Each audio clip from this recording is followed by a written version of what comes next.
Hello, everybody. Thanks for joining us here at the Hoover Institution. My name's Tim Kaine. I'm an economist here, research fellow, and we're very happy to welcome you and two delightful speakers. One is a colleague of mine. I'll do the introductions in just a second. So the young conservatives that are gathering here, we were happy to host and have hosted you all in the past. I'd like to think I'm one, but coming up on a birthday that maybe I won't qualify anymore. I wanted to let you all know that this is being recorded, so it's viewable later online, and you can also go to the Hoover website and sign up for future invitations for events exactly like this or other related items. So, and of course, I think everybody knows we've got pizza and drinks here, so please enjoy. Now, let me get to our introductions, and I'll turn it over for the conversation I'm looking forward to hearing tonight. First, my colleague, John Villasenor, is a Hoover Visiting Fellow and a professor at UCLA, where he teaches courses on public policy, management, and electrical engineering. He writes frequently on cybersecurity, privacy, and the law, but tonight he's going to be sharing with us the findings and implications from a collection of surveys about free speech on college campuses. So that perspective from UCLA will be really interesting. And then longtime friend Ramesh Ponnuru, he's coming across from a friendly think tank to us, AEI, and he's also been a senior fellow at National Review, or senior editor at National Review for a long time, and is a senior fellow at the National Review Institute. He's written widely on a range of political and policy topics, but tonight going to interview and discuss with John current trends and findings of free speech on college campuses. Beyond appreciative. I can imagine that all of you in this room have many things you could be doing, and so your willingness to spend the next hour with us is very much appreciated, and we'll try to make it worth your while. In terms of just the game plan, as it were, I'm just going to spend about 10 minutes just going through some results, just so we have a kind of common foundation of some of the data to have the subsequent discussion. And then I believe Ramesh had a set of questions that he and I were going to discuss and hopefully provide an exchange of views that's helpful. And then arguably the most important part is then the Q&A portion of the event, where we would welcome any questions from you and hopefully learn from and respond to your perspectives on this. So I'm just going to jump right into it with about a 10-minute sort of set of presentation, just to kind of create a level setting and give you some data, if I can get this to move. So just, it's never a bad idea to look at the text of the First Amendment. So I started with the text of the First Amendment.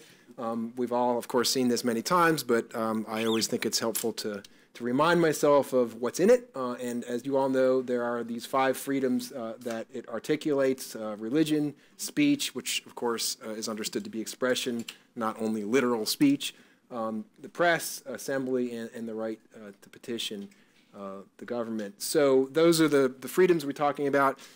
Today, of course, we're focusing on a subset of that. We're focusing on freedom of expression.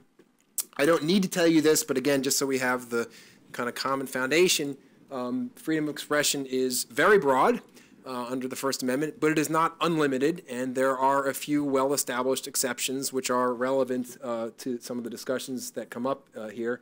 One expression that is, quote, directed to inciting or producing imminent lawless action and is likely to incite or produce such action is outside the scope of protection of the First Amendment. That's from the 1969 Brandenburg case. True threats is another area that is unprotected, and there's been lots of discussion about what is a true threat. The most expansive discussion of that comes not when it was originally articulated in 1969, but actually in a much more recent ruling, Virginia v. Black in 2003. But true threats are outside the scope of First Amendment protection. Defamation, of course, you don't have a First Amendment right. Even if you don't like me, you can say you don't like me, but you don't have a First Amendment right to say I'm a bank robber.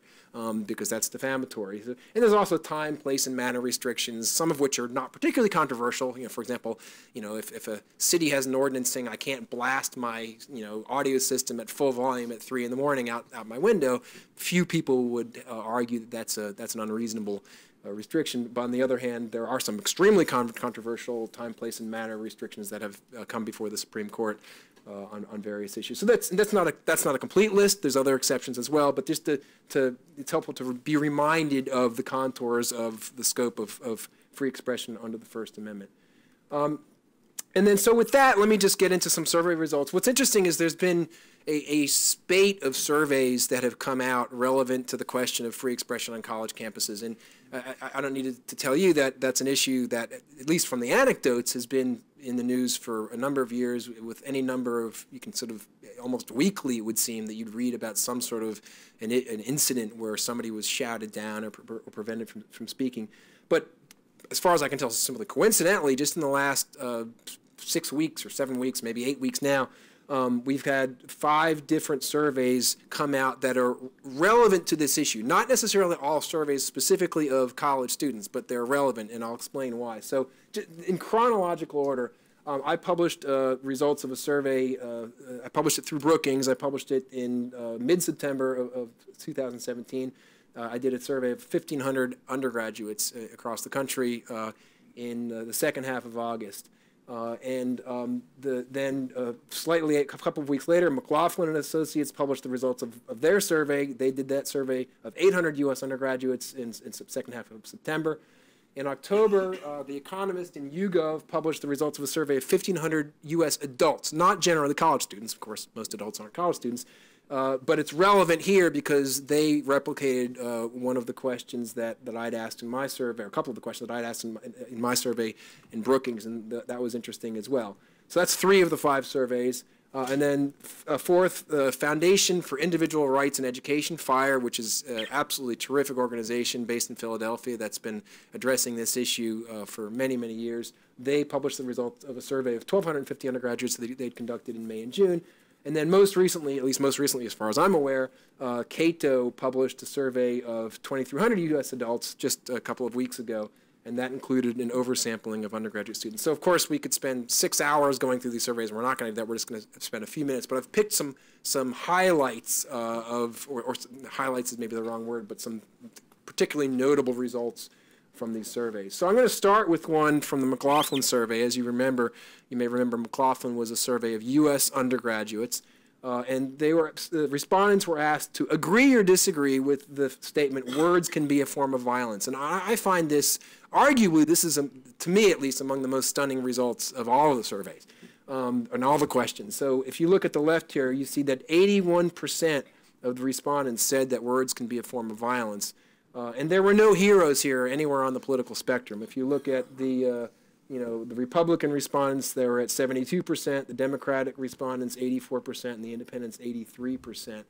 And I don't need to tell you, but it's worth maybe mentioning just so we all, why is this a problem, right? Because if you believe that words can be a form of violence, then the logic will then perhaps lead you to believe that violence is an appropriate way to combat the words which you think are violence. And that's obviously a hugely problematic interpretation in my view. And so we're not just talking, 30% of people saying, or 30% of respondents at least saying this. We're talking a very large number of respondents and from across the entire political spectrum.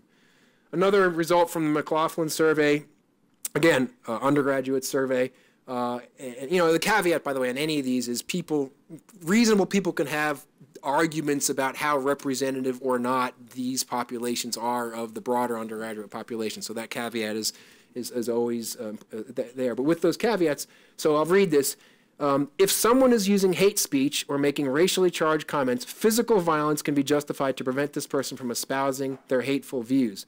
So on the leftmost, you see 30% agree with that statement. 30%, right? And by the way, it's not in any way, I'm not in any way defending that speech. I'm just saying that the fact that 30% of respondents are saying that violence is justified to stop it, that's a big number. And again, if you look at the political, by political affiliation, 31% of Republican respondents, 35% of Democratic respondents, or Democrat respondents, and 26% of independents. There are no heroes anywhere on the political spectrum on this question either. So this is a question that from the survey I published through Brookings. This is the one that probably got the most press. So what I did is I provided the following scenario, and this is a survey of 1,500 undergraduates. I said, a public university invites a very controversial speaker to an on-campus event. The speaker is known for making offensive and hurtful statements. A student group opposed to the speaker uses violence to prevent the speaker from speaking. Do you agree or disagree that the student group's actions are acceptable? I had overall 19% of respondents agreeing with the violence. And so when that first came out, it was some people were surprised. Also, quite a lot of skepticism. They said, "Well, this can't be true." But some of these later surveys, indicate that are at least consistent. So, for example, the McLaughlin result I just showed you, where it was a slightly different question, but you had 30% of respondents saying that violence was acceptable. And then The Economist and YouGov took this exact same wording, the exact same question. They asked it to the 1,500 U.S. adults. And if you look at the 18 to 29 age group, in other words, the subset of people in that age group who answered this question, and the question was identical, but in that version you could answer agree, disagree, or don't know. And so if you sort of take out the don't knows, you had about 17% of the people who either agreed or disagreed agreeing, which is not too different from the 19%. So some evidence at least of broad consistency with views that, again, I find surprising. 19% is small relative to 100, but it's huge relative to what it should be, given that we're talking about use of violence to silence speech. And this is the Economist YouGov. Like I mentioned, it's in the 18 to 29 age group, and of course, not everyone who's 18 to 29 is a college student. In fact, probably most of them aren't. But still, among youth, this was the response to that question. So 14% agree, 67% disagree, and so double-digit percentages in the agree. In the agree column here. Another interesting result. So I asked, this is my survey, does the First Amendment protect hate speech? And as we know, hate speech, while it is odious, is protected under the First Amendment, provided that it steers clear of those well-established exceptions that we talked about before. So to the extent that hate speech is aimed at inciting lawless action, it would not be protected. But otherwise, there's an enormous number. Yeah, sorry. Did you provide a definition for hate speech? I did not provide a definition for hate speech. That's it's one. So it is possible that some people think, oh well, if they thought that hate speech was, if they conceptualized hate speech that was inciting imminent lawless action, then they would actually be correct if they thought that was unprotected. But I did not. But many people, when they think hate speech, if you ask people, it's not. It's, for example, saying offensive things about particular groups of people would be considered hate speech, which is something which would be protected, although of course odious. So 39% said it was protected. What's interesting, this is the Fire survey. So Fire asked the same question, and they asked it at a slightly different time. So Fire did their data collection May, June of this year. I did mine immediately after Charlottesville, by coincidence. I obviously didn't plan it that way, but by coincidence. And so that might have impacted the results. But here you have 46% of Fire respondents saying hate speech was protected. I had 39%. If you actually, Fire surveyed both 4-year and 2-year students. I only surveyed 4-year students. The results for the 4-year students for Fire were 44%. So it's about 5 percentage points different from mine. And then Fire also asked, so the left was, does the First Amendment protect hate speech? The Fire also asked, should the First Amendment to the Constitution protect hate speech? It's a different question, right? One question is, does it? The other one is, should it, right? And so 35%, only about a third of people in the Fire survey, or a third of respondents, said that the First Amendment should protect hate speech. So there's a substantial number of people, particularly presumably young people, who believe that even hate speech should not be protected, even if it is, even if you told them it is protected while odious, they might respond, well, it shouldn't be. There's a lot of people who think that. And then of course the challenge is, how do you define what that is? Interestingly, Fire also had a different question regarding violence. What they did is they said, if a guest speaker with ideas and opinions I disagree with were invited to my college, I strongly disagree with, were invited to my college, I might do the following. There's a big list of things you might do, and among the things on the list was, use violence. Only 1% of people said they would use violence, and there were some people who said, well, hey, that means that that Brookings, the things published the Brookings can't be right. But it's really two different questions, right? If you ask someone whether they themselves are going to commit, criminal violence, you're going to get a different set of answers than if you ask whether they would be supportive of the concept of somebody else engaging in that act. And to me, I think that explains the difference. And then I'll close. The last one I'll have here is, this is from the Cato survey. This is burning the American flag, and the question of whether a person who does that should be stripped of their U.S. citizenship. Flag burning, absolutely odious. but it is protected. There's a Supreme Court case, Texas v. Johnson, I think it was 1989, that specifically addressed that question and ended up essentially invalidating statutes. And I think it was about 48 states or something that prohibited flag desecration. And the Supreme Court in that considered first the question of, is flag burning and similar things, is that speech, right? Because the First Amendment, the words of the First Amendment are speech, and the answer was yes, it is a form of speech.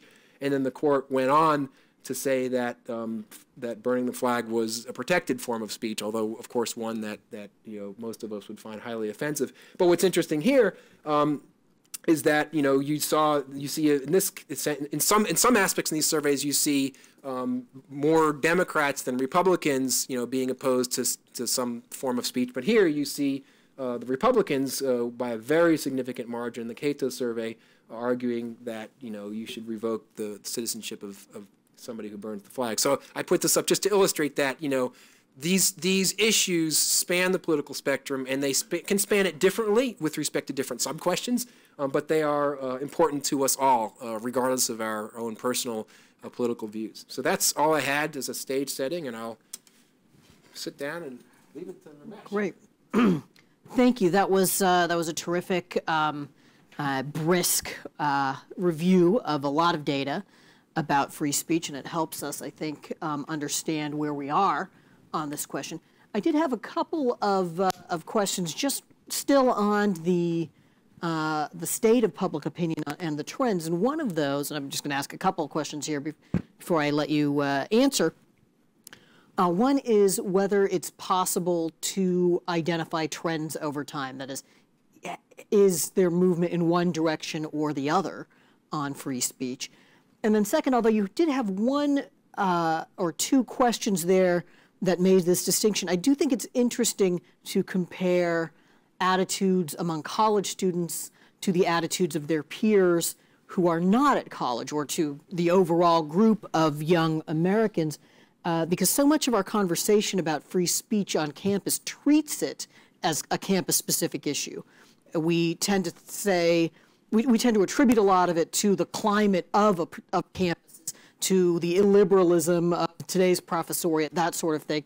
But maybe what the data is really showing us is that there has been a decline in support for free speech among young people in general, and that they're coming to campus with these attitudes that are not supportive of free speech.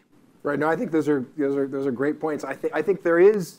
Anecdotally, I think, among the young, I think there is probably maybe less support for as expansive a form of interpreting First Amendment rights to freedom of expression as there has been, maybe among some other populations. But it also depends on the form of the question. If you ask a question like this, you might not necessarily get a disproportionate. You might not see as much of an age trend. And your first question was about how it's changed over time. Yeah, that's a really interesting question. So I mean, all these these are all snapshots in the last few months. There has, and I've only done one survey, but there has been I've read some press suggesting that there has been a rise in intolerance. But the caveat there is, that only is measuring intolerance towards certain aspects of speech, and there might be other aspects of speech where you wouldn't see that rise. But certainly there's some evidence. I have read articles suggesting, although I've only got one data point, here from my own survey. Mm-hmm. So, to the extent, we're certainly having more of a discussion about this than we were a few years ago, whether or not there have been underlying shifts in public opinion. And even though your data suggests that a lot of Republicans and conservatives, at least undergrads, believe the same things about suppressing speech that progressives do, it does seem as though on campus most of the action is coming from the left in terms of disinvited speakers and so forth. Well, actually, it's a great question. So first of all, if anyone hasn't done it, I would encourage you to look at the FIRE database of disinvitations, which is a great resource, and among other things, tells you whether the disinvitation attempt came from the left and came from the right. And there's plenty of from the left, and there's plenty of from the right. So there's plenty of that. It is true that anecdotally, it does seem that more of the shout downs and things, have come from the left on campuses. But you can argue that that's just a mathematical consequence of the fact that people on campuses tend to be more liberal. In other words, if you assumed as a thought experiment that everybody was equally intolerant, right, and then you take a population of people who happen to be on the political left, then you will see more acts of intolerance to free speech coming from people who are on the political left. But that would merely be an artifact of the fact that there are more people on the political left. So I hesitate to jump to the conclusion that I don't think it's right to point fingers just at the left because of this. You might find if you had a college population that was 80% conservative that far more events would come from the right than from but I think it's intertwined with the overall demographics, political demographics of campus populations as well. And I think also you mentioned the professoriate. I think there's an influence there as well. Yeah, I'm sure that's true about there being incidents on both sides, but I suspect that Bernie Sanders got a better reception at Liberty University than Ted Cruz would say at his own alma mater of Princeton if he were to speak there, that there is just this disproportion. Yeah, that may be true. If we ran the experiment, yeah, I mean that may be the case. That may be the case. Yeah. So what if anything?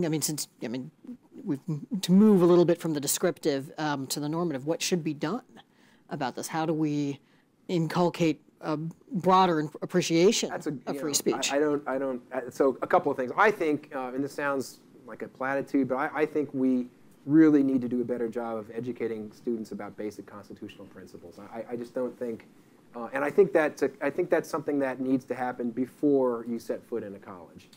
And as I've written, I don't think we need to turn high schoolers into experts on constitutional law. But I do think we can do a better job. So, for example, one of the questions I didn't show I had a survey with 18 questions. I just showed one or two of them here. One of the questions I asked was how important is the First Amendment? Is it still vital? And the answers were overwhelmingly supportive across all the demographics that I looked at. 95, 96, 93%. So people in principle are very supportive of your students are very supportive of the First Amendment. Many of them just don't necessarily know exactly what it means, right? And so we've done the work in high schools and presumably in colleges of telling them there is a First Amendment, but we haven't done the slightly harder work, but it's not that hard, of explaining just even the first couple of slides I showed today about, hey, we have this First Amendment, and with respect to freedom of expression, here's how far it goes, and here's how far it doesn't go. And there isn't understanding that. So I think we could up our kind of attention to that, and I think it would happen even before, frankly, before college. And I also think it's related. Part of this is related to this increasing trend, which you've probably all either seen or read about on campuses to assume that people should be in an environment where nothing offends them, and I think it couples into that as well. Yes, well, I mean, certainly if you spend time enough time with older folks, they'll say a large part of the problem here is that young people have been raised in our modern culture to be oversensitive and not to be able to handle disagreement. If that theory were correct, it might explain why you've got both the on and off-campus phenomena among young people. Yeah, I mean, anecdotally, I think it's not. I think it is true that among many in many colleges, the broader culture is such that there's such attention to making sure no one is offended that you inevitably create this tension where sometimes debate, sometimes reasonable people can express reasonable opinions, and those reasonable opinions might be deemed offensive to somebody. And so to the extent that you then suggest or bring students, train students, or suggest to students that they have a right to an environment where nobody ever says anything that could give offense, I think inevitably that is going to breed a culture of less tolerance to a broader scope of free expression. I think that's just a pure logical consequence of that. And you see a lot of that. Although I suppose there is something ironic in the spectacle of older white people complaining about safe spaces and intolerance for different points of view and watching Fox News all day. I'm going to do what I just cautioned against and dwell on the campus. It does seem to me that different college administrations have reacted to this problem in different ways, and it seems to me that some of them are better than others. You do have administrators who collapse at the first sign of protest against some form of speech, and sort of run to get ahead of the mob, really. And don't take action to protect speech. But you also have institutions that have taken a, I think, rarer stance of support for speech. University of Chicago, a few months ago, released a letter where they said, the exception that but right, the rule, yeah, right? exactly. So, I mean, that's, So, I mean, my view is that, hopefully I won't get fired by my own administration for saying this, but that administrations have not been heroes in this whole thing. I think too often, far too many administrations have simply stayed silent when free speech rights have been just grievously abridged on their campuses, and basically have let the victims of when something let people sort of spin in the wind when their free speech rights have been taken away. I think there's some cause for optimism in that it has gotten so extreme in some sense that many college administrations, I think, the evidence suggests that some of them perhaps realize that they look ridiculous for having been so passive, in the face of these outright repeated denials of dialogue on the campuses. And so you see administrations, making statements. Actions always speak louder than words. I'm glad to see these statements. I do believe that the University of Chicago is sincere, and I respect them for that. But I'm in too many rooms where I hear people say things, I respect the First Amendment, but, and then after the but, they then proceed to sort of dismantle the very things that they claim to respect. And so it's easy for college presidents to issue sort of warm-sounding platitudes about the importance of rigorous free debate. It's harder, let's see what happens when that is really put to the test. And again, I'm optimistic, more optimistic than I was, because I think there's more sensitivity to it. But I think college administrations have been complicit, frankly, to some extent, in their silence against some of the hostility to free expression. Then, too, it seems like there's a little bit of a vicious cycle at work where there's a climate of intolerance. Conservative groups then want to bring in the most provocative possible speakers, in part to get publicity because they're going to inspire these protests. The sort of just, I mean, seems like it's pretty much this Milo guy's entire career. Yeah, I think it's a shame that people sort of take the bait, yeah. Right? When this happens. I mean, if people simply protested silently and if there was nothing exciting to report, then you wouldn't have these headlines with windows being smashed and things. And so yeah, there's certainly a subset of people. I wouldn't say that all conservative groups are doing that, but there are certainly some groups that no doubt invite speakers just to be controversial. But I think there are other groups that invite speakers because they genuinely want to hear those speakers' points of views, but that point of view is deemed so unacceptable to some large contingent that point of view gets stopped from being expressed. And that's, to me, and probably to many other people, that's the bigger concern, right? It's when legitimate, the debate gets stifled that I think we all lose.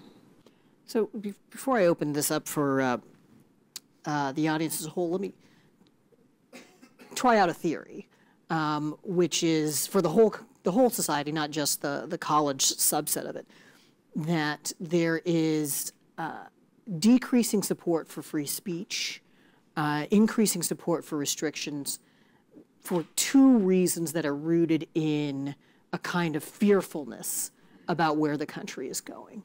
The first being increased racial diversity makes people more inclined to not want to have a discussion that can lead to racial strife. And second is that increased polarization on politics, decreased civility is leading to that same kind of reaction, where people are afraid that things are going to get out of hand and lead to to serious problems in our society, including violence. Interesting. So it's a fascinating set of questions. Let me give a little more kind of context. So it is true that in my survey, at least, I found that many people held, with respect to certain things, overly narrow views of the scope of the First Amendment with respect to freedom of expression. But not in all respects. So for example, with respect to offensive speech, my findings were that students had an overly narrow view. But I also asked, and I didn't publish it yet, but it will be published in a law review publication, I also asked, for example, about defamation. And it turns out that my respondents had, many of them, an overly broad view. In other words, they thought it was okay, many of them, to engage in defamation under certain circumstances. And also, I had a question specifically constructed to explore Brandenburg. And of course, you can't ask a random undergraduate student, what do you think about the 1969 Brandenburg ruling? Because they're not going to know. But what I did is I created a vignette where a protest leader was exhorting people to go smash the windows of nearby storefronts. And a surprising fraction of my respondents said that should be protected speech, right? And so what's interesting is that the stereotype that people have an overly narrow view of freedom of expression is, I think, largely true on campuses with respect to speech that is deemed offensive. But it is, in fact, the opposite, with respect to some other things. I do think the polarization, I think it's a combination of, this culture where, nothing's supposed to offend you. I think the polarization may be contributing to it, but I would argue that increased polarization is all the more reason why we need to have dialogue and discussion from people who have very different, worldviews than we do. Well, suppose if I could add a footnote to my own theory, my tentative theory here would be that polarization reduces support for speech, both because people worry about where it will lead, and because people don't see the other side as having anything to bring to the discussion that's worth listening to in the first place, because there's just less and less tolerance for opposing points of view. Right, I think that's right. So people, in fact, that echoes the argument that some people make is, if you say, well, why do you believe it's okay to shut down the speaker? They might, they're not going to typically say, well, I'm denying, his or her First Amendment rights. They'll say because it has no validity what this person is saying, and it doesn't belong in the dialogue. So I'm just sort of doing the right thing by ensuring that it doesn't become part of the dialogue. So I think that is something that you would see. No redeeming value. Right. That's people sort of stay in their boxes. And in fact, there was a New York Times op-ed a couple months ago how it did damage to people's brains to be exposed. Do you remember this Lisa Barrett Feldman op-ed? Damage to people's brains? Yes, to hear offensive speech, and that there was a scientific basis for restrictions on speech based on. We laugh, but this is the population. They're going to be Supreme Court justices in 30 years, right? And so, I do wonder, that sort of thing, that worries me. Yeah.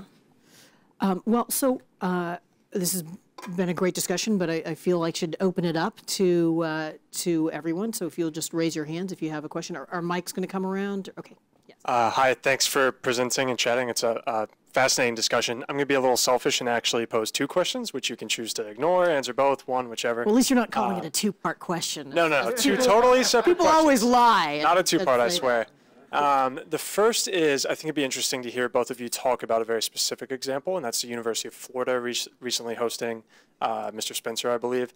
And what I found of the many things of that were particularly interesting was the security bill that the school racked up, which obviously says a lot about its students as well and the perceived need for heavily armed security. But so in that context, I'm interested what you think of the institution's responsibility to ensure a safe space for potentially harmful or what's a better word than harmful, sensitive to some views to be aired, right? And then the second part, or excuse me, my second question entirely, do either of you see anyone making the university lecture circuit now who you think is actually violating the First Amendment in any capacity, even if it's a limited way, maybe a little bit of defamation here or there? I'm just curious if you can think of an example where a school is actually maybe over-inviting someone, to put that in air quotes. So I'll answer the second question, not the second part.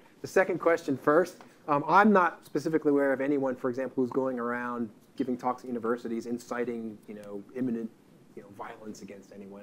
And were someone to try to do that, then a university, including a public university, would be well within their rights to stop that person from speaking.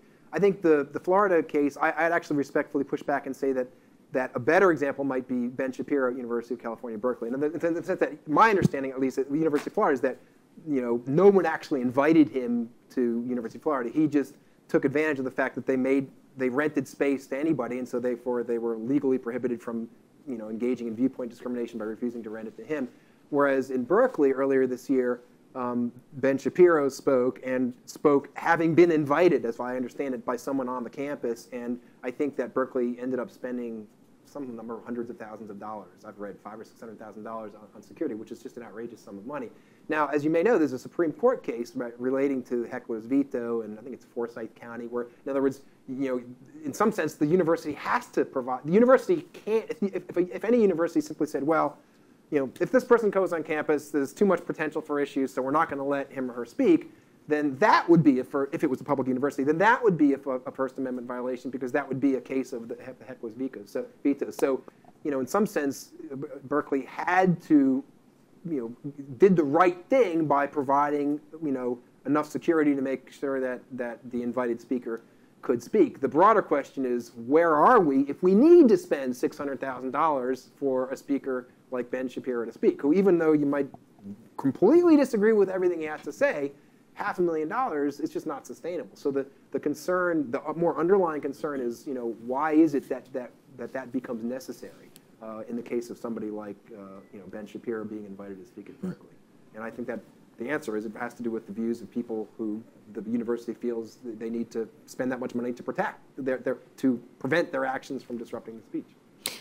So it seems to me that when you think through the question of invitations and disinvitations for college speaking events, the First Amendment isn't enough to guide us. That we also have to think about what the mission of a college or university is, and that mission has to be the pursuit of truth through open debate, without prejudice, and with a willingness to meet other points of view, and even arguments that we find outrageous or that we find deeply mistaken, misguided. We meet those arguments with other and better arguments. We don't shout them down or intimidate or bully or use violence to prevent them from making that argument. Now, a university may well decide that some people are more likely to contribute to a constructive debate than others and make invitations accordingly. And while organizations within the university will have some freedom of action, there can even be a university policy that is geared towards getting that kind of discussion on campus. It seems to me the bar should be higher for disinvitation, because that runs the risk of suppressing debate and saying, we're going to have a thumb on the scale, we're not going to have the open inquiry into the truth that we claim to want. Another part of being that forum where you can pursue the truth is, of course, guaranteeing the physical safety of those engaged in it. So making the university literally a safe space seems to me to be a core part of its function. And one of the ways you do that, and do that at manageable expense, is having a firm, early, understood zero-tolerance policy for disruption. If students know that they actually run a risk of expulsion, if they are going to try to prevent somebody from speaking, I think your security bills in the long run are going to be a lot lower. But that's the kind of firmness that unfortunately has not been much on display. Hi. First, I'd just like to make a quick comment. I wrote a long article about free speech that's well on my mind about your first question about trends over time. If you look at the General Social Survey, they ask questions about, would you let a racist person teach in a university? And you can look at how young people have answered this over time, going back to the 70s. It appears to have been quite stable, and in fact, people who've gone to college tend to have a few percentages more liberal view than those who had not. So I think that's an interesting trend. Certainly, we've seen kind of the stuff at Yale that we've seen kind of from 2 years ago is new and invites all sorts of challenges. But I think that overall, that's kind of the best data we have on the time trend, and it seems to be quite still. The question that I had, and this is for you, John, as a college professor, is how much do you attribute this to students and the environment they're in from fellow students versus the influence of professors? I know that it's kind of voguish to claim that it's liberal professors that are influencing students, but I tend to think of it as the liberal students that are influencing their peers. But I'd be interested in hearing what you have to say. It's probably a mix of both. I mean, I think it's not up for debate, the sort of premise that professors, faculty members tend to skew left, right? I mean, there's just plenty of data on that. But I think I wouldn't blame it on the professors saying, because I don't really see that, but I think there's probably a lot of influence from within, within students influencing other students. Is, I would guess, probably I think most students are more influenced by other students on anything, not just this issue, than they are by your average professor. So to the extent that there's influence, that's where it probably is. And also, I appreciate your comment on the survey that you mentioned over time on that particular issue that suggests that things have been stable. Although again, there's a lot of issues, but on that point, it's a really helpful comment. Hi, thank you both for your comments and presentation. In the face of feckless administrators, what role, if any, do you see boards of trustees playing in holding up to the fiduciary responsibility of carrying out the mission of the university in kind of the current climate? Well, I think that as many voices as can be raised and exert a positive influence, the more the better. And I would also, we cited the data, but FIRE, I think, does a really excellent and even-handed job of standing up for free speech on college campuses all over the country. I think just to add to Ramesh's point, I think I would broaden your question. It's because it's not just boards of visitors or whatever the term is at a particular university. There's also donors who have a lot of influence as well.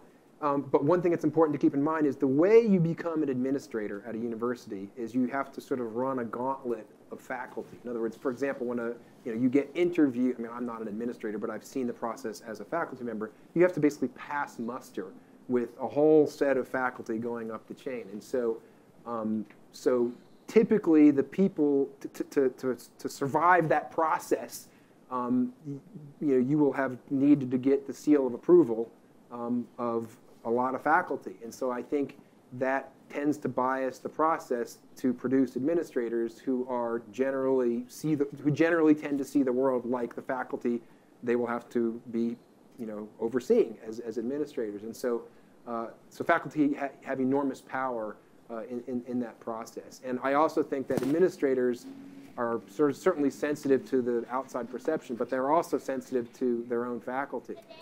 And so there are implicit pressures. If they think that an incident where speech was suppressed is that the suppression was supported by a large number of the faculty, there will be significant social pressure on the administrator to stand with the faculty. In fact, we see that sometimes. And so I think these boards are important, but they, in actual practice, they have a power. Their power is balanced very significantly by the social dynamics of how people become administrators and how they engage in administration and how they make decisions, presumably in part, knowing that they're going to have to be, they want longevity in their position. And so I think all those things are factors.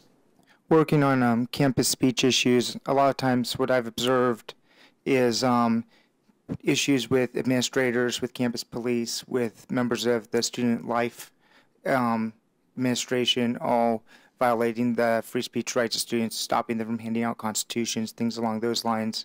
What need do you see for the education of these members of the administration, as well as the faculty, anyone who's involved in the education or discipline of students in receiving an education on free speech?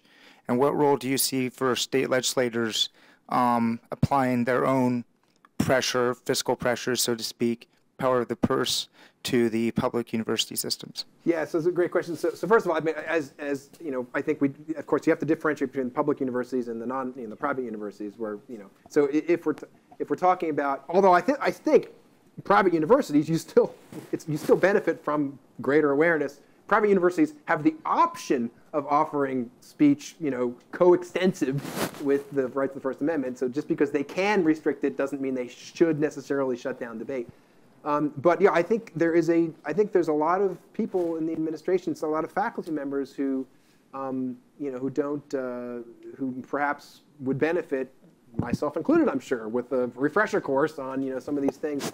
The challenge is it's hard to get to make that happen for a lot of both practical and philosophical reasons. But I think that is that's part of the challenge. When regarding the state issue, I'm always wary of solutions that are of the form, let's pass a new law and layer on more legislation, and I can see why it might be tempting, but you see examples in the past of either when states or the federal government tries to ensure some sort of compliance with something, with some sort of, there can be unintended consequences. So I worry. I would think that, let me put it another way, the First Amendment is good, right? And so we shouldn't need to bolster it. We should just follow it, right? And so to the extent that it is not being followed, the better way to address that is to make sure it's followed, not by suggesting it needs to be supplemented. The final thing I'll say on that is the worry that if we sort of start agreeing that the First Amendment alone isn't doing the job and sort of bolstering it, and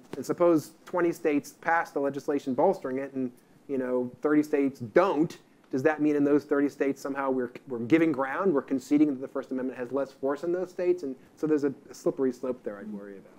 But it's a really interesting question. I coached debate at a public university, and I don't know if you heard the past tense that I coached, because the debate team, and I hope Asfia, who was one of the debaters, doesn't mind my pointing this out, no longer exists. Which college is this? UMBC. It was the first public university on the American Parliamentary Debate Association circuit, which is from whence Ted Cruz sprang. And what I've seen over the last 5 years or so on the debate circuit is the crunching of free speech there. And these were students who liked to run controversial cases, liked to say things that were controversial, liked to stir things up. And, it seemed like maybe they could go and have fun and sort of change the culture, but in fact, the culture drove them out. So I'm curious if you have any thoughts on that, and then more specifically, what your advice would be to college students who are in this environment every day, and those handful of them who would like to make a change or like to try to change the environment. What would you suggest to them? I think it's a real shame if you have a group of students who want to engage in vigorous debate who feel for whatever reason that they can't. I think that takes away one of the primary things that the college experience is supposed to do. So I think that's a shame. Yeah, I think there's an interesting question here, because you certainly hear a lot of reports about particularly conservative students self-censoring because they don't think that there is tolerance for their points of view. And there's that book last year, Passing on the Right, talked about professors who keep their conservative and libertarian, but especially conservative, inclinations to themselves. And I don't think you see real analog to that behavior on the left because of the nature of the modern university. But so on the one hand, I think you have to say that a university is failing in its mission to foster open debate. It has an affirmative obligation to create a climate in which people feel free to put forward their positions and argue them out. On the other hand, I think you also have to say to conservative students, and especially to conservative professors, don't be snowflakes. You have to be willing to stand up for what you believe, and some people may take offense, and there may sometimes be social consequences for that. We don't want to just try to wrap everybody up in cotton wool when they're on a college campus. And I do think that there is a kind of reflex on the right that takes that form. Thank you. I wanted to ask about the way in which we tend to focus on the First Amendment when addressing this issue publicly and when also talking to students about it. Because, of course, the First Amendment is a thing that one needs to study for some time, and especially the case law, to understand what all these exceptions are that you went through at the beginning. And students will probably not be brought toward a full understanding of any of these technical legal questions, but I'm interested about how we could begin to open up a conversation about the moral and political principles underlying our First Amendment. And is there a way of reaching students with a kind of a message that's going to convince them of the intrinsic justice and goodness of the First Amendment, rather than trying to kind of rely on the prestige it has in the back of their head? You know, oh, if the First Amendment says it, it must be true. Is there a way that we can reinvigorate a genuine liberalism in this country, in other words? Yeah, that's a fascinating question. I mean, I guess the answer, I guess, would in part deal with just practicality. Like in an ideal world, of course, you wouldn't just study the First Amendment or the Bill of Rights, but you'd study the political and philosophical thought that led to those things and underpins those things. But then that gets balanced by the fact that if you're going to argue to change curricula, you know, it's easier to get a small change than a big change. And so, you know, I'd rather have a somewhat deep dive in the Bill of Rights than nothing at all. And I might be afraid if I said, okay, well, you need to create a new course that's going to last a whole year, and it's going to cover, you know, the history of, you know, politics and moral philosophy and a bunch of other things. And yeah, if you did that, and there are some places that do that already. But the places that don't, you know, you might be asking for more of a heavy lift than just to say, okay, in your, you know, 11th grade American history class, instead of spending, you know, X days on the Bill of Rights, spend, you know, 3X days on that. And so, but in theory, I think that would be great. I think that would be a fascinating subject of inquiry. I just, you know, wonder about the practicality of, you know, changing anything in curricula can be hard. So that's a great point.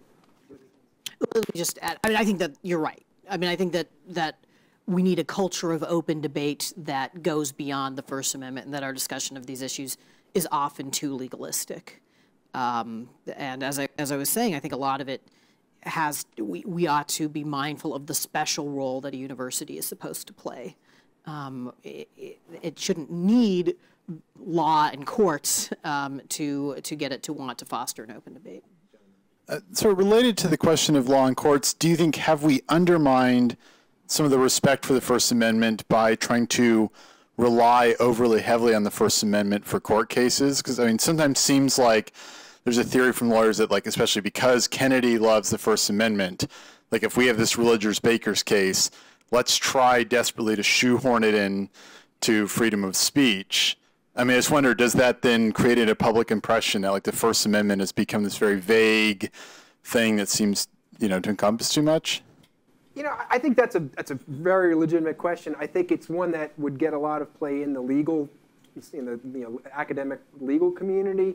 I think for your average 19-year-old college student, they probably wouldn't even be aware, for example, of, you know, they wouldn't necessarily be able to list more than one or two, if any, First Amendment Supreme Court cases. And so, I think for that population, I don't know that you have 19-year-olds thinking, you know, these people filing cert petitions at the Supreme Court keep bringing up the First Amendment when they really shouldn't, or something like that. I don't know that that would be an issue. But I think there's a broader question of whether it's overused as a basis for an argument on some of these cases. But in my view, that's a somewhat different issue.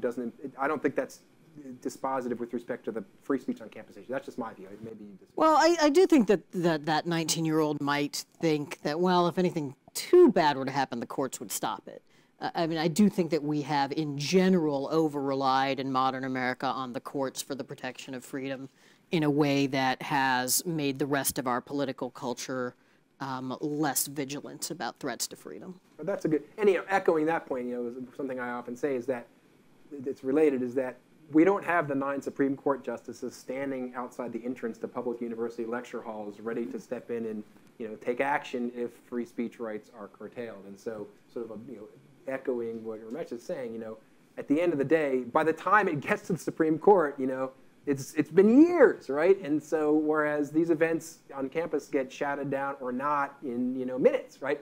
And the other thing I'll add is that, you know, there's a lot of focus in this about disinvitations and shout downs, and that's important.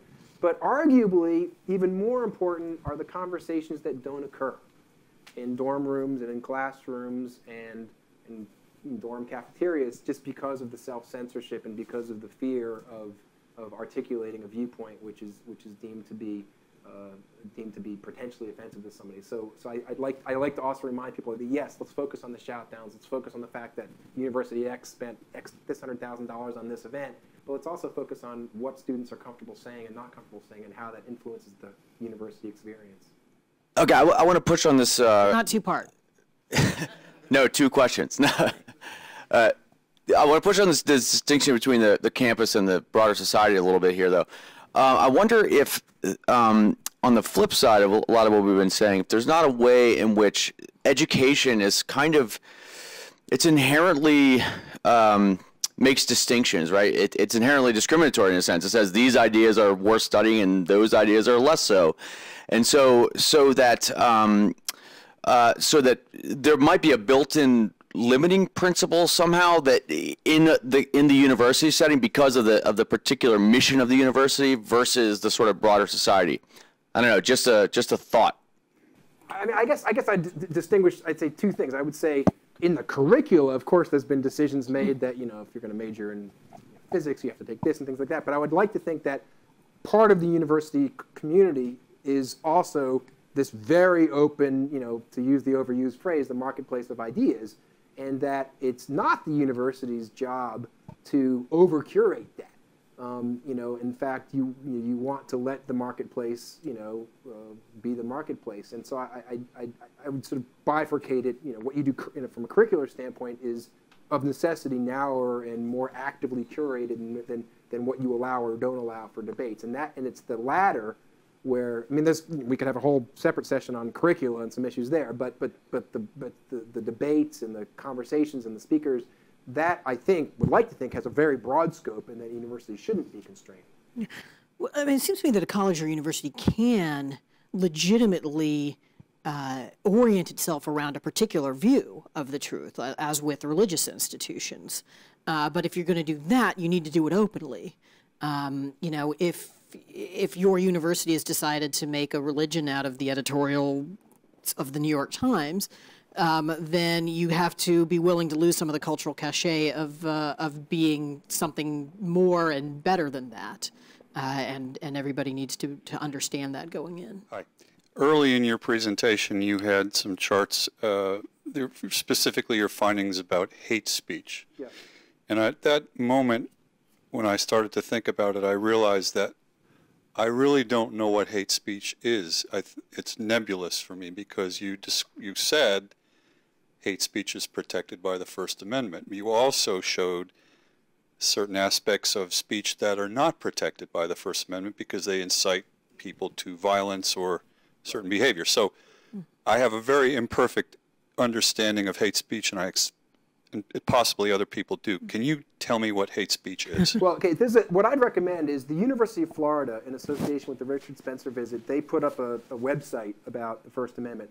And on that website, they give a definition of hate speech. And it's not, obviously, it's just what they decide to put. But I think it's a pretty, you know, you ask 50 different people, you might get 50 different answers. But I think their definition of hate speech is consistent with what many people would probably come up with. And I'm not going to try to say it exactly because I haven't memorized it, but it's something, in hindsight I should have put it up here, but it's something to the effect of you know, speech that, you know, is, you know, critical of specific groups of people and so on. But I encourage you to go look at that, and I think that's a reasonable definition of hate speech. But if the subtext of your question is different people might have different things in mind, absolutely. I mean, yeah, I mean, that's absolutely no argument there. I agree with that. I think maybe even a more precise way of stating it than saying that the First Amendment protects hate speech is that hate speech simply does not exist as a category in American law.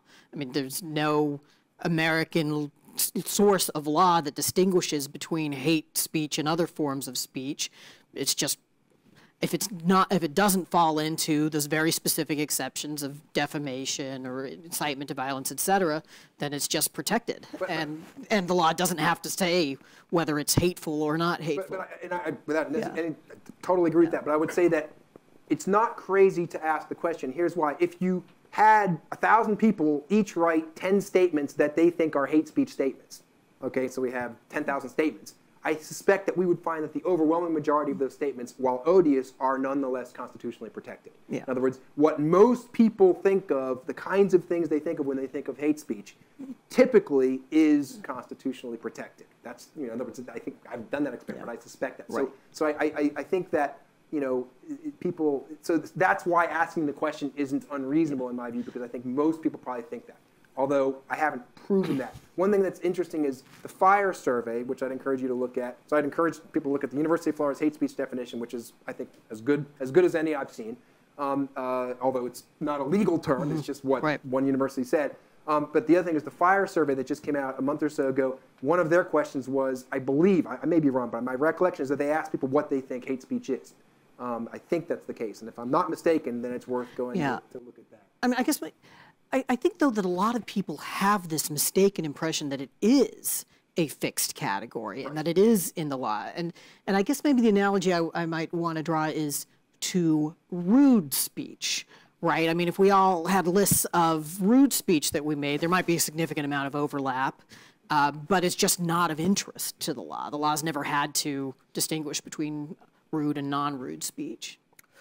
One of the recent incidents that caught my attention was at the University of Oregon, where a bunch of students shut down the president's speech, very obvious university business, and they tried to bring a bunch of them up on disciplinary charges, and it seems every institution within the university fought back against that and said, you shouldn't be, I guess, silencing them. They're protesting something important, even if they use this method. And so I'm wondering, what can an administration do if you have all these permanent institutions that are ready to fight back even for very blatant shout downs and shutdowns of these events? I mean, could you just go the way that Purdue did and try to just do an orientation for all freshmen so that you kind of bypass all these other institutions and you can tell them right away, this is what the First Amendment is, this is how we practice it here? Right, and just for people who don't maybe know, this is the University of Oregon. The president, I believe, was giving a state of the university, and he ended up writing what I thought was a really good op-ed in the New York Times a week or two later, describing what occurred. But I think, I don't have a sort of super crisp answer, but I think most people would agree that, or many people, at least my view at least, is that people do not have an affirmative right to silence speech just because they don't like it. Right. And so, because if you grant that right, you get in this logical conundrum where if you say that somebody has an affirmative right to speak and somebody else has an affirmative right to stop them from speaking, then where do you end up? They both can't be true, right? Right. And so, so I think universities, are within their rights to prevent, to disallow students from shutting down, university business like that. But it's true that there'll be a lot of entrenched resistance if universities try to do that. I suppose we have learned something about the state of the university, though, at the University of Oregon from all of this. That's true. That was the state of the university is not good. Well, in closing, let me just say this is the kind of discussion that we want to see, and thank you for not shouting us down. Y'all don't seem like you would be doing that, but I appreciate your coming and participating in this civil and I think very interesting discussion, and thank you as well to John Villasenor. If any of you want me to send you the slides with the references or whatever, just send me an email and I'll send them out. Fantastic. Guys, we're going to have a little reception, too, for the next half hour, and hope we get some more interaction. So please join me in thanking Ramesh and John for the talk.